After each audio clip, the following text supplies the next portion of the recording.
What's up, party people? Sorry for my tardiness once again. Technology issues. Cheers. I love technology, you guys, because guess what? Here I am. I get to talk to you on on the line. Have you ever seen that movie, The Interns? It's really cool because it's these two old guys that go have an internship Google, and he always says, "Yeah, so it's on the line," and they're like, "Online." He's like, "On the line, online." So, guys, I'm on the line, and technology is awesome because we get to be on the line with each other together. So awesome. On the line. Here we are. So it's May. And May, we're doing Choice is My Superpower. And I believe that the training today is how to tap into your superpower. Now, if that's not what it is, you guys, cheers. That's what we're going to talk about today, and we'll make the adjustment. But I'm pretty sure that's what I'm supposed to be talking about today. So, let's talk about that. How do you tap into your superpower? How do you tap into choice? Here is the preempting, whatever. Here's what you need to know. Here's what you need to know. I'm moving today, which is why this is so empty and everything is out of place, because I'm moving. So here's what you guys need to know about choice. Choice is your superpower, and we don't realize that when we are born, I'll go with that, born, the minute that we are conceived, let's even take it back further. The minute that we're conceived, we begin to formulate patterns based on the energetic imprint of what's happening around our mother, how she's feeling when we're in her womb. You know, this dawned on me because I was watching, or I got this, I think at the time it was DVDs of, I don't know if it was a book or a teaching or something, but it was all about raising boys and why boys were different and how they were different. And one of the things that it talked a lot about was playing music while your baby's in your womb, and all the things that you can do to calm a boy before you give birth so he's not so wild and crazy. And I do not subscribe to that same belief system like I did then, but at the time, I didn't know what I didn't know, and I thought that was an appropriate teaching, and it was at the time. But I started thinking about that if, and I've heard that other places, like play classical music for your baby, put headphones on your stomach for your baby, all the things. But I started thinking about the fact that if we can positively affect our child in utero, that means we have to be able to negatively affect our child in utero.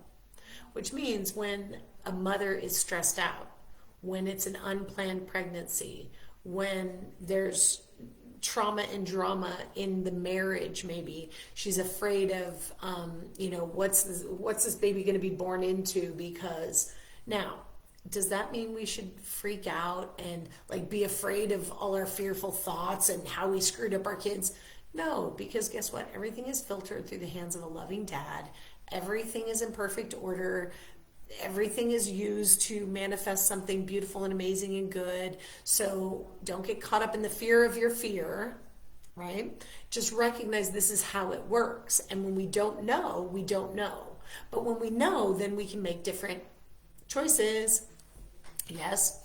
So recognizing that we begin to be patterned at conception.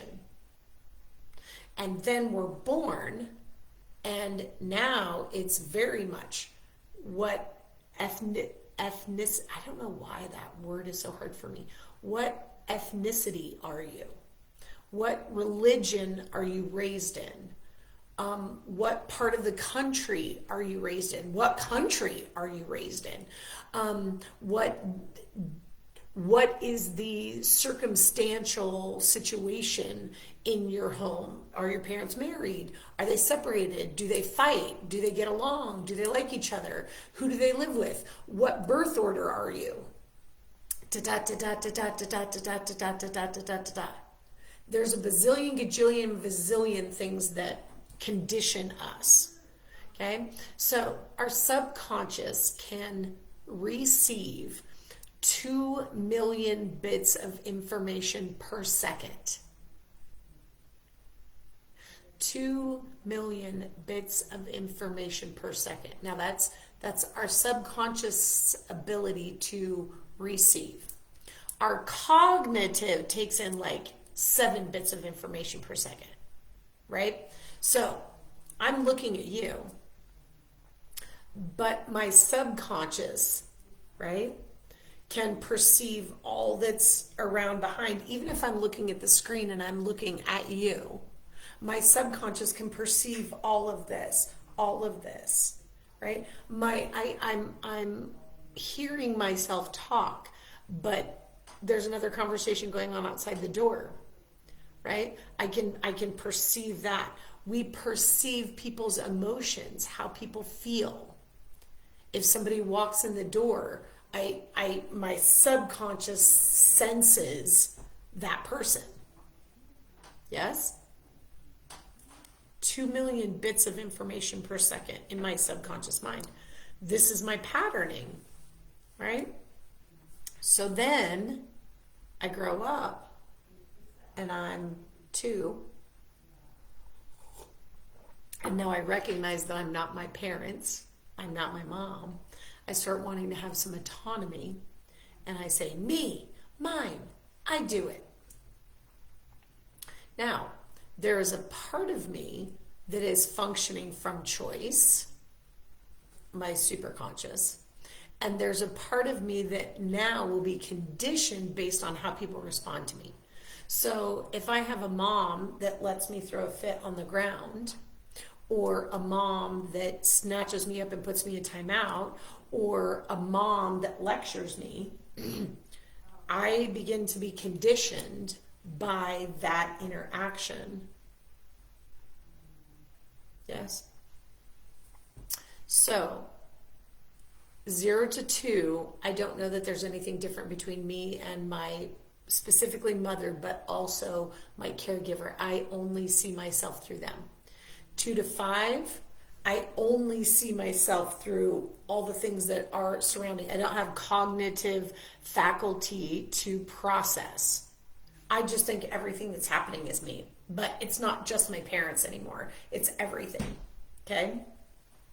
Then at 7, I start getting some cognitive faculties. Oh no, my battery. Oh, please.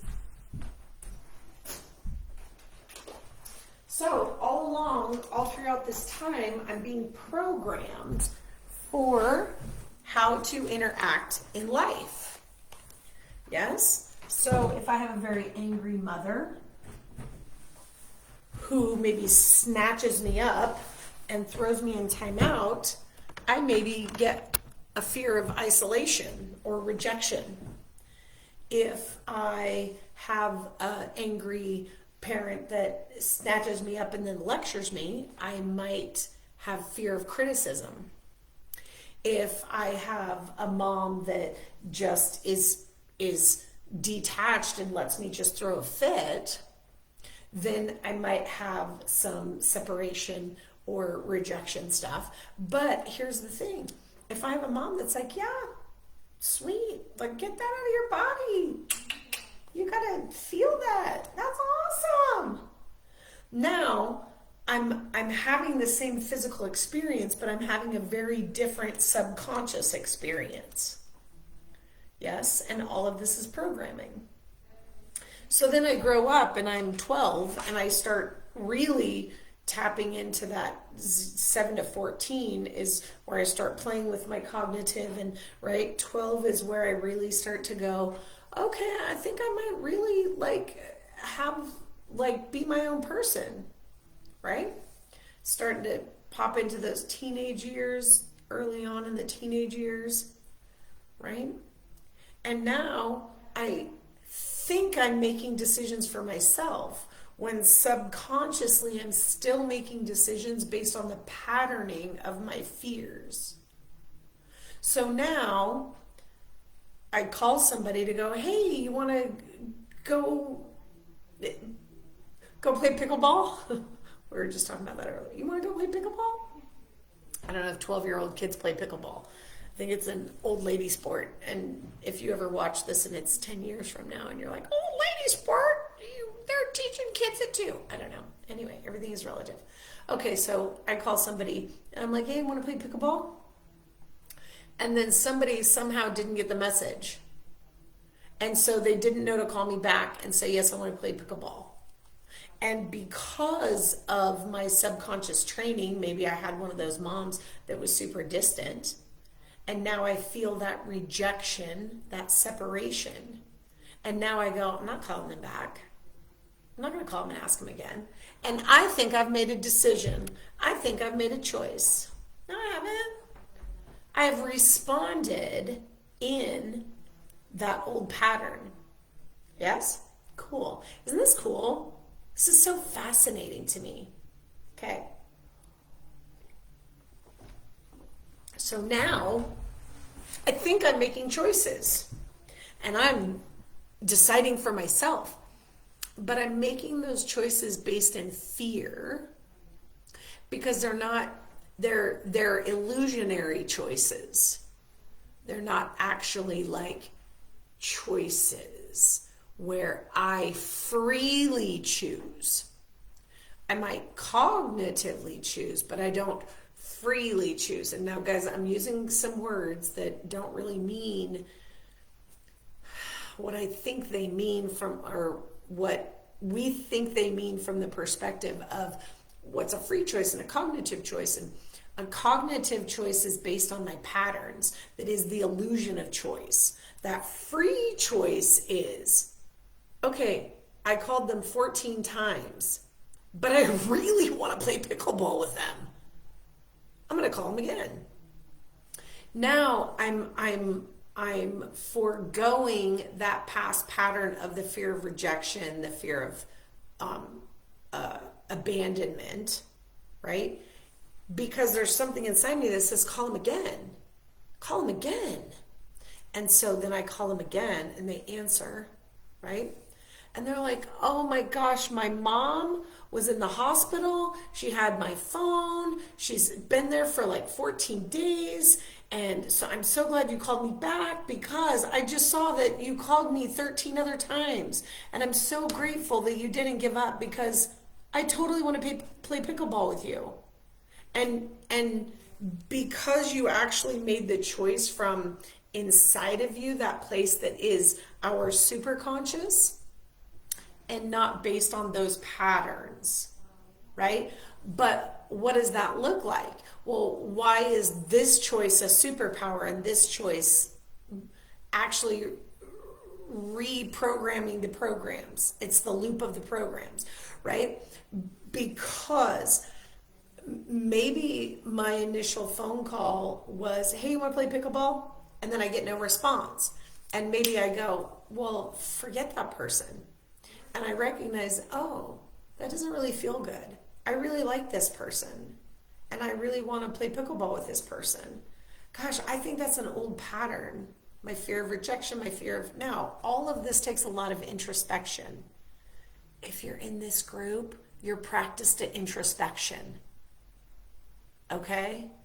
Like, you're obviously being called into a deeper level of that, or you wouldn't be here. I'm not having a conversation with people who have never done introspection. I just want to make sure that you guys know that I know who I'm talking to. I'm not talking to just anyone, which is why sometimes we learn these things and then we want to tell other people, but not everybody's ready for this message. Why? Because you've had to have practiced a lot of introspection to actually get to a point where you can start to recognize there's a difference between a cognitive choice and a free choice, a pattern choice and an actual choice, right? Because we use words like choice. Well, Lori, I made the choice. Did you? Did you really make the choice? Or was it based on some past pattern that says, well, if I do this, then I'll get this result. If then. If I do this, then I'll get this result. If I don't ask him to play pickleball with me again, I won't get rejected again. Yeah? But if we get to a point where we can actually start to go, okay, wait a minute. What does this feel in my body? Because guys, our superconscious is in our body. So we can't ask the question up here anymore. I have to start asking my body, what do I really want to do right now? I want to run away. Okay, cool. Is that a pattern or is that what I really want to do? No, I really want to play pickleball with this person. Okay, but my response to them not calling me back is I want to run. Okay, cool. Now, choice. Choice. Are you free to go, never mind, I don't want to play pickleball? Or are you free to go, no, I really want to play pickleball with this person? Yeah? Catching this, you guys? So how do we tap into that? Whenever I'm at a point where I want to choose something, I'm aware that a choice is available to me. First of all, stop. Take a couple deep breaths, drop into your body, and then go. If I were free, what would I choose right now? If I were free. What makes me not free? My past patterns, usually rooted and grounded in fear. My past patterns are usually rooted and grounded in fear. Are they always? No. Usually, yes. Yes. Because when I'm immature, I'm conditioned by reward and punishment. If I was punished, it was something I did bad, and I don't want to do it again. So if there's something that I came to the planet to do, but I was punished for it as a child, it's going to be really difficult for me to choose that. Yes? Based on the pattern. Yes? Okay, guys, this one's kind of deep. I kind of went deep. I think I'm going to leave this here.